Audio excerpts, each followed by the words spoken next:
O Lord, make us instruments of your peace. Take our minds and think through them. Take our mouths and speak through them. Take our hands and work through them, and take our hearts and set them on fire for Christ's sake. Amen. There are those Sundays when our lectionary gives us an embarrassment of riches, and this is one of them. Isaiah, Paul, and Matthew could each easily carry a sermon on its own. But Isaiah in particular has always had my heart. I remember encountering this passage in seminary and thinking with genuine delight, wow, God can be really snarky. And honestly, that was good news to me. Here was a God with very little patience for pious theater, a God who pushed religiosity out of the spotlight and centered justice and mercy instead. That discovery felt strangely vindicating. It confirmed a suspicion I'd carried since my late teens, when I pretty much stomped off and left the church behind. Growing up in a society where Christianity had lost its prophetic edge, its willingness to challenge the mainstream rather than merely scold the edges, I couldn't see why I should devote myself to yet another institution that just seemed to reinforce popular prejudices. Ironically, it may have been the blessing of identifying as one of those social outliers that eventually brought me back to the church. God, I've learned, has a habit of working through our deepest wounds and our greatest weaknesses. There's nothing quite like cognitive dissonance to sharpen the mind and soul. Somewhere along the way, I realized that I'd absorbed enough of God's radically inclusive message to know that a church that truly tells Christ's story has something essential to offer. Now, that message must have cut through the comfortable assumptions of my upbringing as a white American male in the 1960s and 70s. Because even as a gay man, ignored at best and condemned at worst, I kept hearing that persistent voice saying, listen closely. Listen wisely. This is good news. You see too many people, after all, they're not listening carefully, if at all. They twist God's words to feel comfortable or feel powerful or superior or in control because they don't trust that God's redeeming grace is already at work in their own lives, much less in the lives of the others. Our reading from Isaiah today comes from what scholars call Third Isaiah. It was written after the Jewish elites had begun returning from exile in Babylon to Jerusalem. Of course, Jerusalem lay in ruins. The temple, so central to their religious life, was destroyed, and rebuilding was slow, exhausting, and uncertain. And many of those exiles had built successful lives in Babylon. So their newfound freedom didn't exactly feel free. It often came wrapped in poverty and anxiety and political instability. Even more so for the common Jews left behind who had languished in their devastated homeland. For a modern parallel, think of post-World War II Europe, Germany especially. Cities across that continent, especially in Germany, were reduced to rubble. Economies were flattened. I remember my own time in East and West Berlin in the late 1970s. Bullet-scarred buildings, some still in ruins, were the norm in East Berlin in the late 70s. While beyond, a few hundred meters away, beyond the no man's land of freedom and the Berlin Wall in the west, thanks to the Marshall Plan, modern buildings and every luxury and convenience had burgeoned in that little island of freedom called West Berlin, in the middle of Soviet territory. But in the east, the German populace had most of its industrial infrastructure dismantled and shipped to the Soviet Union as reparations. So they were starting from below ground zero. In light of this, I think it's wise to consider the reunification of Germany in 1989 in perhaps a new light. When relatively prosperous West Germans went eastward to reclaim property and privilege that they had lost during the Soviet occupation. It is a powerful parallel to post-exilic Israel and Judea, both for the returning exiles and for the impoverished neighbors who had been left behind.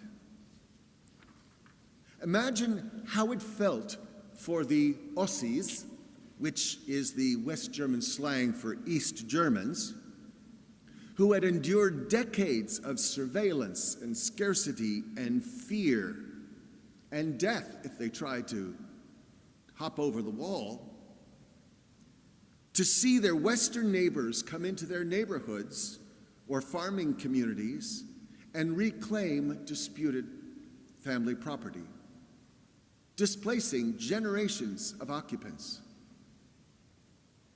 That exact dynamic is crucial for understanding Isaiah's anger. When Jerusalem first fell, it was not the poorest who were sent into exile, it was the elites, the powerful, the educated, the wealthy, the politically connected.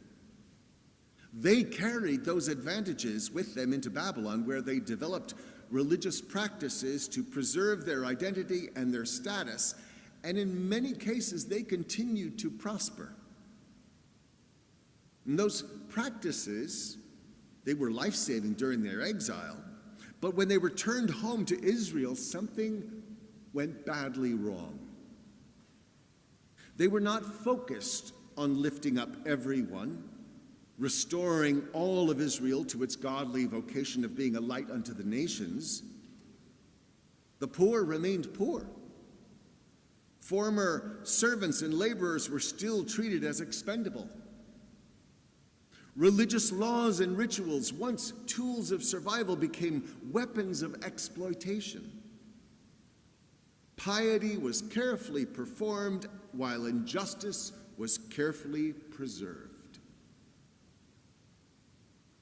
And this, Isaiah says, is what happens when we embrace the wisdom of the world. Because the world insists that good is limited, the pie is small, so you better secure your slice before someone else does. Isn't that how you were raised, for the most part? Compete, win, protect your advantage. But God's wisdom says something radically different. Through the prophet Isaiah, God asked the returning exiles, I set you free, and this is what you do?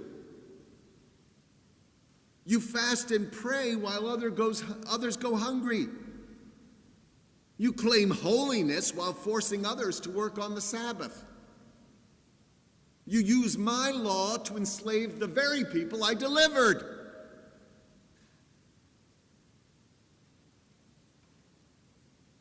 So that, God says, is not worship. people of God do not hoard life. They free others to live it abundantly as well. Sounds a lot to me like our current conundrum in Christianity, where salvation has been privatized. God's love has become, or God's justice has become a stagnant pond. And Paul echoed this truth in his letter to the Corinthians. He contrasted the so-called wisdom of the world with the wisdom of God, a wisdom that looks like foolishness to those who expect power and polish and rhetorical brilliance. I did not come proclaiming lofty words or human wisdom, Paul says. I came in weakness, fear, and trembling. Because in the world's logic, crucifixion is failure. Death is defeat. End of story. But God's wisdom says otherwise. Only fear is defeat. Only resignation to injustice is failure.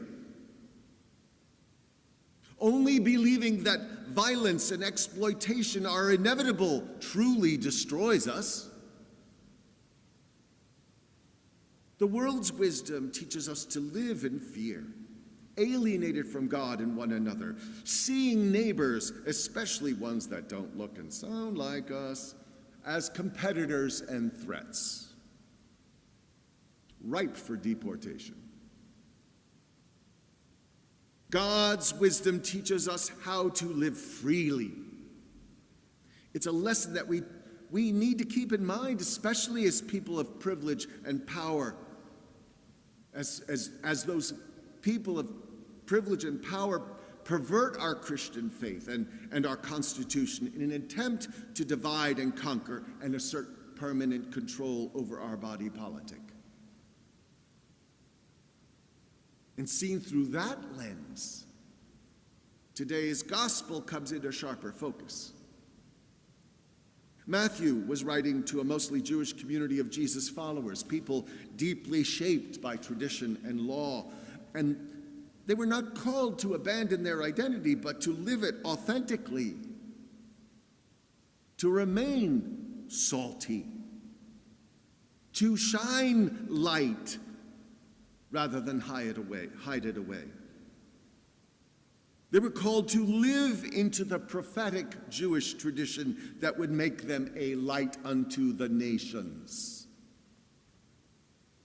And at the same time, Jesus warned them not to imitate the hollow righteousness of the scribes and the Pharisees,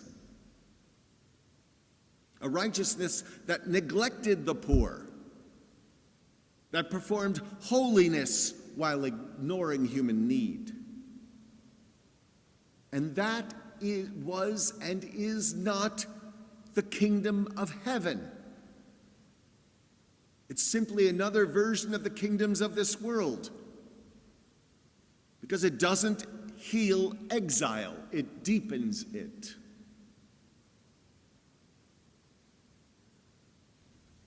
So the question for us is unavoidable.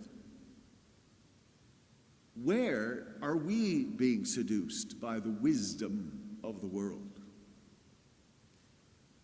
Where have we confused respectability with righteousness, or success with faithfulness, or piety with love?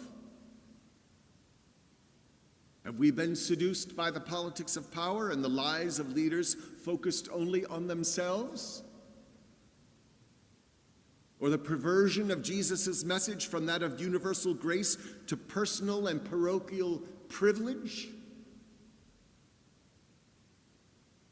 Who are we really?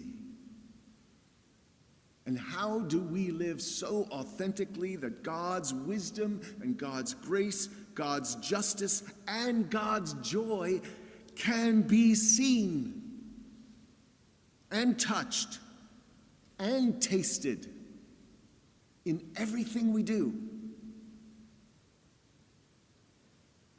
That is the question. So as they say, talk amongst yourselves. Thanks be to God.